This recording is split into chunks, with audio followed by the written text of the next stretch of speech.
우리 예수님께서 많은 기적과 능력을 행하시는데 기적과 능력을 행하시는 목적은 예수님께서 하나님의 아들이 되시고 천국의 복음을 전하시는 데 있습니다. 기적을 행하실 때에 성경 말씀을 자세히 보면 중요한 모습을 예수님으로부터 보게 됩니다. 6장에서도 그렇고 7장에서도 그렇고 예수님께서 기적을 행하시기 전에 하늘을 우러러 이런 말씀이 나옵니다. 하늘을 우러러 보십니다. 하늘을 우러러 보시면서 기도를 하십니다.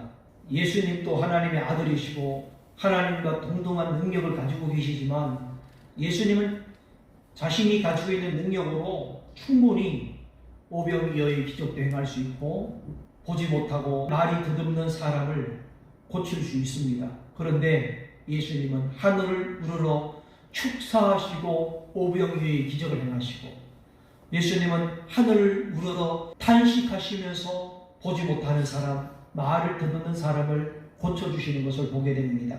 그렇습니다. 예수님은 하나님께 기도하시면서 명령을 하시고 기도하시면서 선포를 하십니다.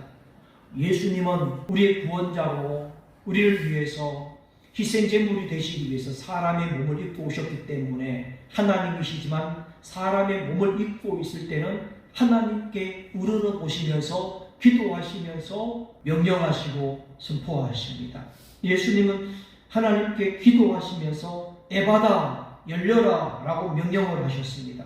그랬더니 열리고 보게 되고 듣게 되는 은혜가 임했던 것입니다. 여러분, 예수님은 하나님의 아들이신데 하나님과 같은 능력을 가지셨는데도 하나님께 기도하면서 선포하셨습니다. 우리는 기도할 때에 예수님 모습을 잊지 말아야 됩니다. 예수님 모습을 기억하면서 기도할 때에 예수님도 이렇게 기도하셨지, 예수님께서도 기도하시면서 담대하게 선포하시고 명령하셨지. 저는 우리 성도님들이 기도할 때에 기도로 끝나는 것이 아니라 기도하면서 담대하게 예수님의 이름으로 선포하고 명령할 수 있는 은혜가 있기를 예수님의 이름으로 축복합니다. 오늘날 내가 하는 기도가 예수님처럼 하나님 아버지를 우러러 보는 기도일까? 아니면 문제만 보고 기도하는 기도는 아닌가? 내 상황과 세상 상황만 보면서 기도하는 것은 아닌가? 예수님은 주변에 있는 상황보다도 하늘을 우러러 보면서 기도하셨다는 것을 잊지 마시길 바랍니다. 신앙생활은 영적 전쟁입니다. 그래서 영성이 있어야 됩니다. 영성이 있어야 신앙생활을 하는데 우리가 승리할 수 있습니다. 영성을 점검해야 됩니다. 그리고 영성을 유지할 수 있어야 됩니다.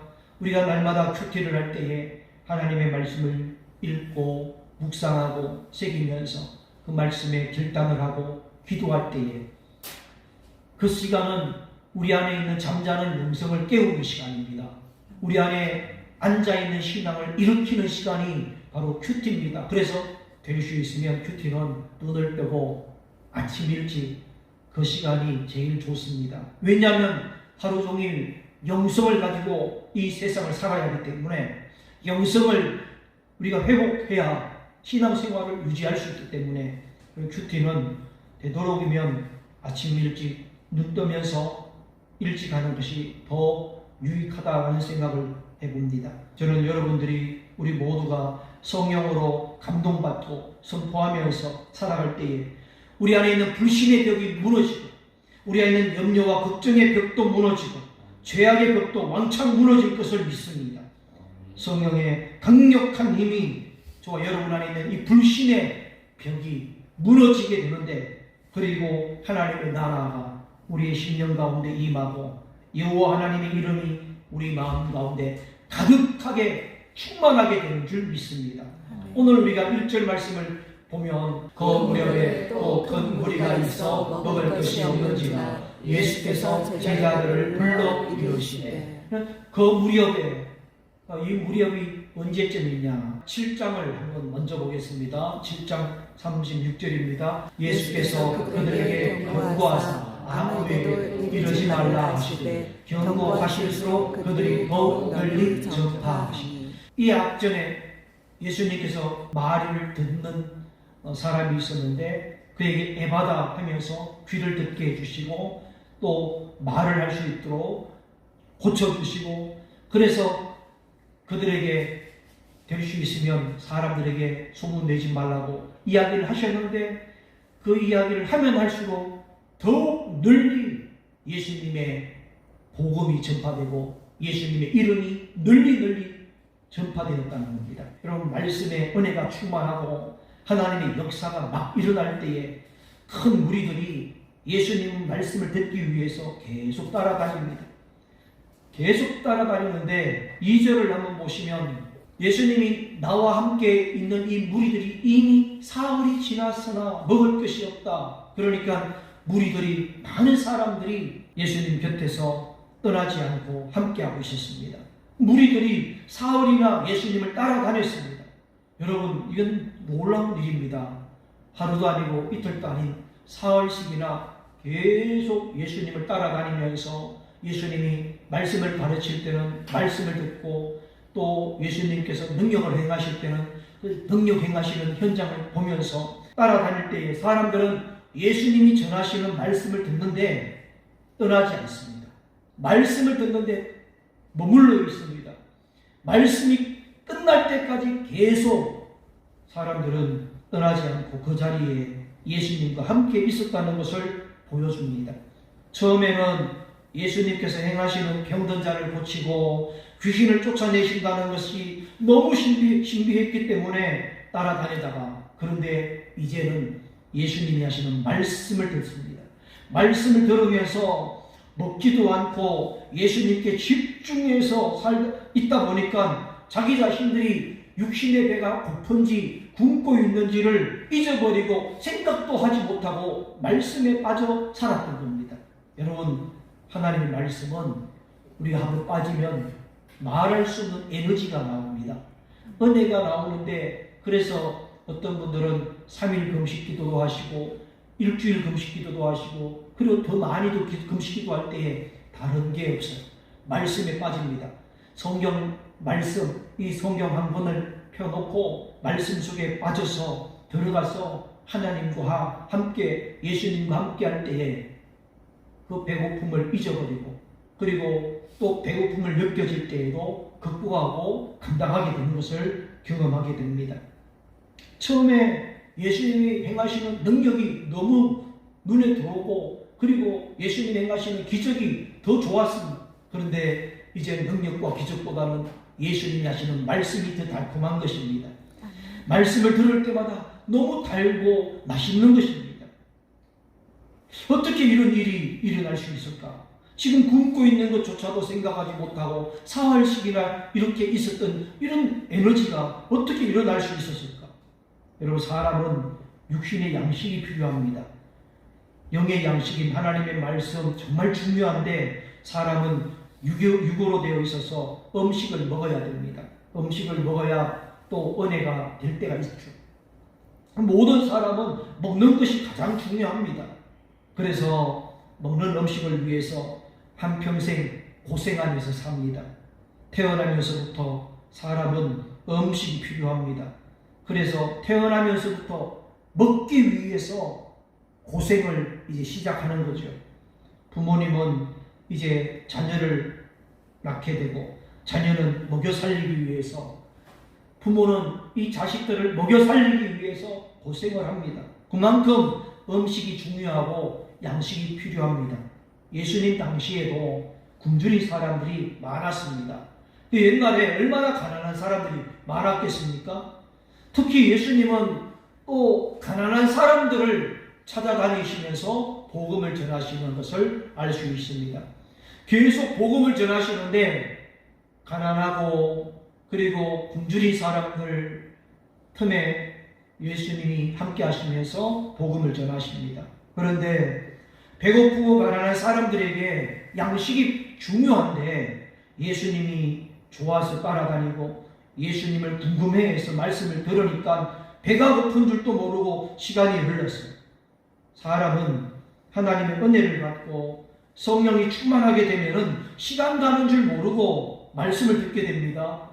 은혜를 받다 보면은 예수님을 사랑하게 되고 예수님을 여러분 한 사람도 누구도 본 사람은 없는데 예수님이 함께 계시고 예수님을 믿는 것이 바로 예수님이 살아계신다는 증거이고 예수님이 우리의 구세주이신 것이 증거가 되는 것입니다. 예수님을 사랑하면 시간 가는 줄도 모르고 하나님께 기도하게 되는 것입니다. 예수님과 함께한 사람들, 여러분 말씀의 맛을 알았습니다.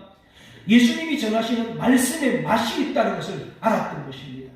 예수님이 전하시는 천국 복음에 계속해서 받아들이고 계속 천국 복음을 먹는 것입니다. 육신의 배가 고픈 것도 잊어버리고 살아갑니다. 여러분, 인생에는 맛이 있죠. 모든 사람은 이 음식의 맛 외에도 권력의 맛을 압니다. 그래서 권력의 맛에 중독이 되면 온갖 악한 죄를 짓고 속이고 죽이고 해서 그 권력의 맛을 지키려고 하죠. 어떤 사람은 돈의 맛, 어떤 사람은 연애하는 이 연애의 맛이 있는데 예수님과 함께하는 사람들은 말씀의 맛을 경험하게 됩니다. 예수님을 만나면 말씀의 맛을 알게 됩니다. 이것은 바로 은혜의 맛입니다. 하나님의 말씀의 맛을 알면은 그때부터 신앙이 여러분 성장하게 되는 겁니다. 여러분들은 어떤 맛에 길들여 살고 있습니까?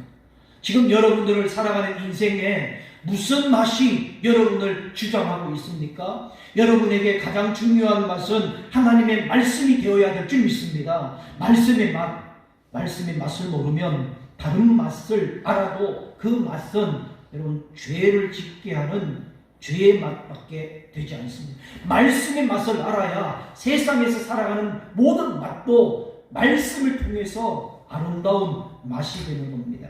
여러분, 저는 여러분들이 무슨 맛으로 살아가고 있는가? 하나님의 맛을 알고 사는 사람, 여러분 병든 사람은 맛을 모릅니다. 맛을 모르는 사람은 음식을 거부합니다. 하나님 말씀의 맛을 모르니까 여러분 말씀을 거부하는 겁니다. 말씀이 맛있고 말씀이 달다는 것을 경험하는 사람, 건강한 사람은, 영적으로 건강한 사람, 영성이 있는 사람은 말씀을 먹습니다. 찾아서 먹습니다. 우리가 하나님의 말씀을 맛을 알면은 어떤 일이 벌어져요? 성경을 계속해서 파고드는 겁니다. 성경 말씀을 계속해서 묵상을 합니다. 그럴 때마다 동일한 말씀인데 어제 말씀이 다르고 오늘 주시는 하나님의 은혜가 다른 것을 경험하게 되는 겁니다. 저는 우리 모두가 하나님의 말씀의 맛을 알고 하나님의 말씀을 알 수 있기를 예수님의 이름으로 축복합니다. 예수님은 사람들의 상태를 잘 아셨습니다. 지금 굶어서 배가 고픈 상태, 그리고 예수님이 사람들의 그 상태를 살펴주십니다. 3절 보십시다. 만일 내가 그들을 굶겨 집으로 보내면 길에서 기진하리라. 그중에 멀리서 온 사람들도 있느니라. 예수님은 멀리서도 사람이 왔고 그리고 굶겨서 집으로 오게 되면 길에서 기진한다. 길에서 쓰러질 것도 아시고 음식을 먹을 수 있도록 해주십니다. 5절 말씀 보겠습니다. 예수께서 물으시되 너희에게 떡 몇 개나 있느냐? 이르되 7 비로소이다 하거늘. 자, 예수님이 제자들에게 묻습니다. 너희에게 떡이 몇 개나 있느냐? 제자들이 말합니다. 7개 있습니다. 여기서 우리는 깊은 교훈을 한 가지 새길 수 있습니다. 예수님은 하나님과 같은 능력을 가지신 분이신데 하늘에서 이스라엘 백성들에게 광야에서 만나를 먹이신 것처럼 그 한 4,000명 되는 거 만나 못 먹이시겠습니까? 만나 먹일 수 있고 하늘에서 좋은 것 내려서 먹을 수 있게 하실 수 있는 분입니다. 그런데 예수님께서 너희 떡이 있느냐? 너희에게 떡이 있느냐? 라고 물으셨습니다. 가지고 오라는 거죠. 물었다는 것은 가져와 이런 뜻입니다.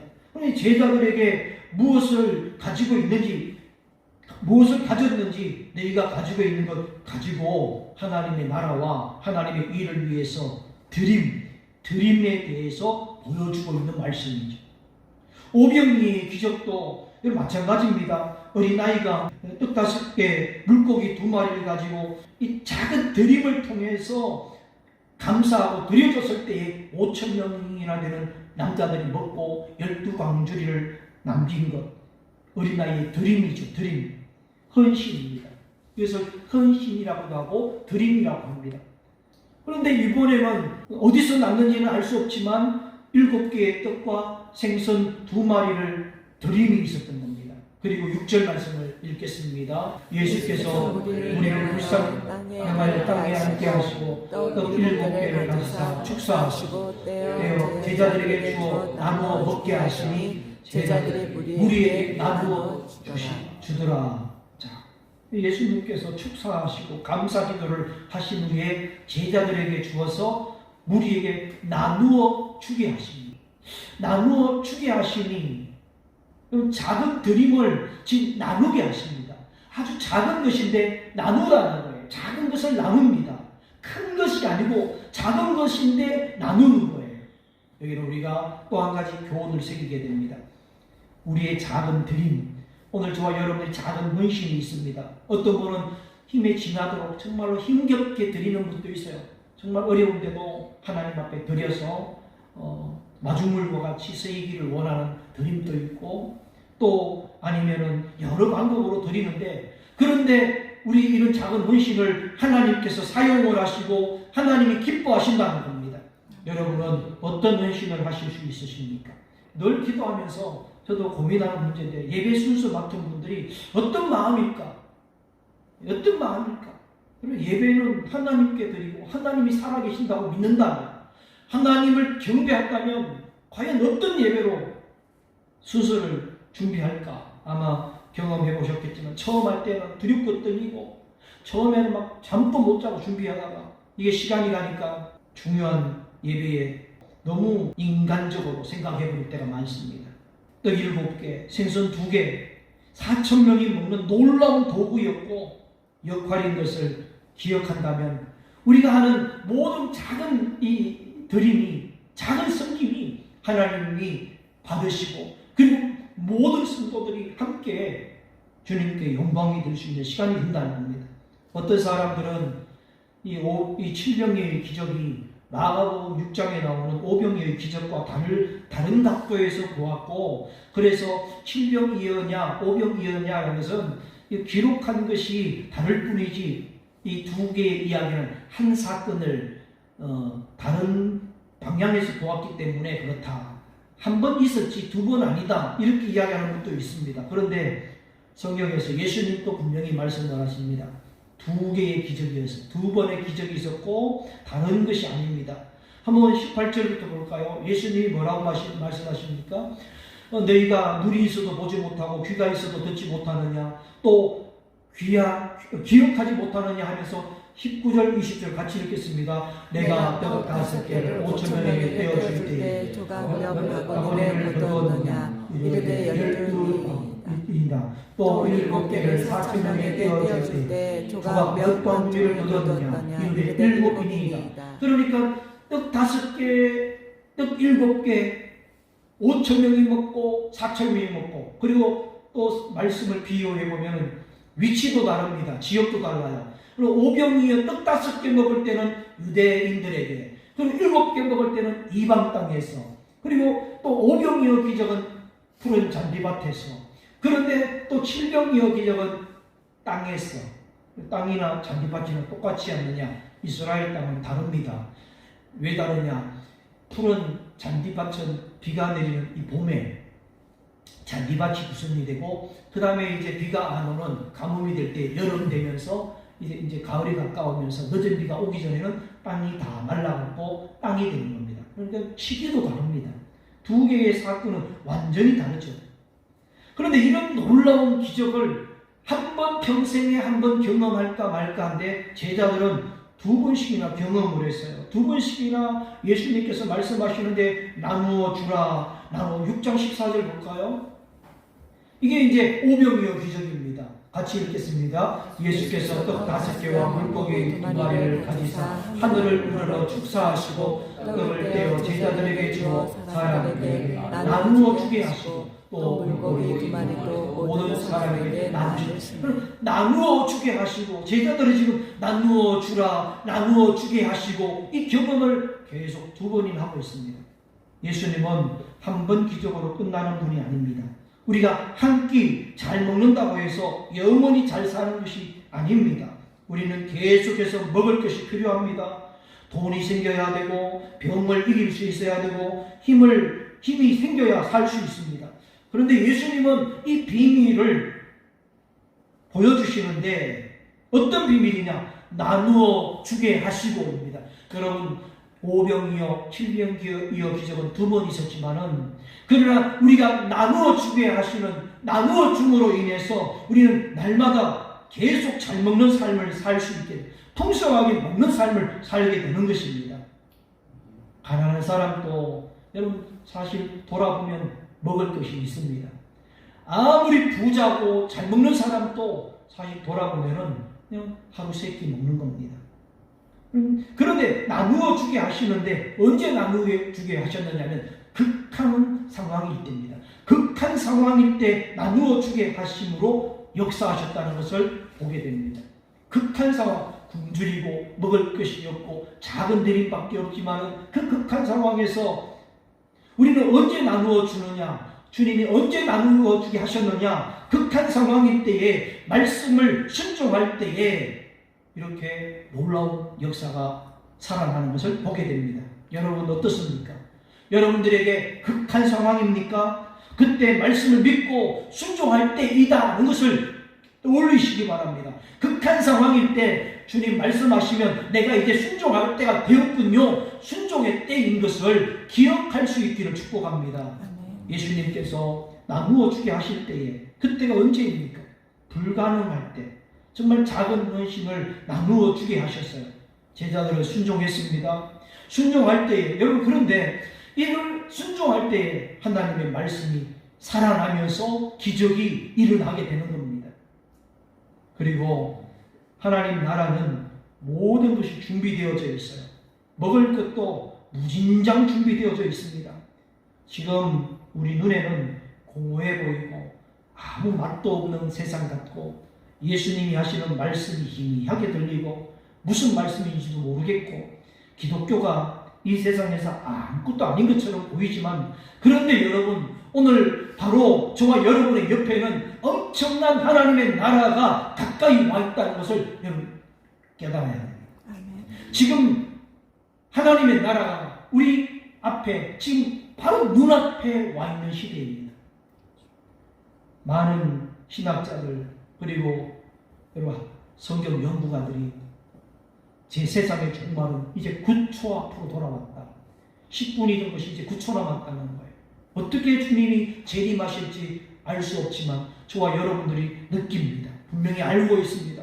분명히 말로 이야기하기는 표현이 어렵지만 분명히 이 세상을 보면은 주님의 때가 가까웠구나.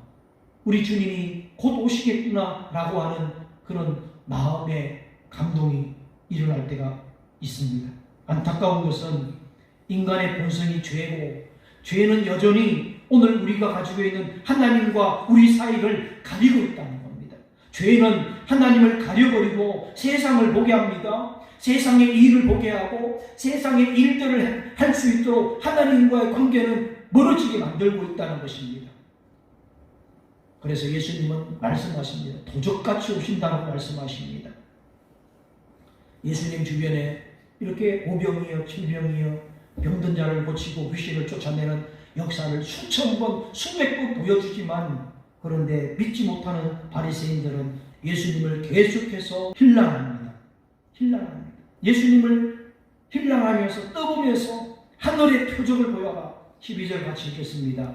예수께서 마음속으로 깊이 탄식하시며 이러시되 어찌하여 이 세대에 표적을 구하느냐. 내가 진실로 너희에게 이르노니 이 세대에 표적을 주지 아니하리라 하시고.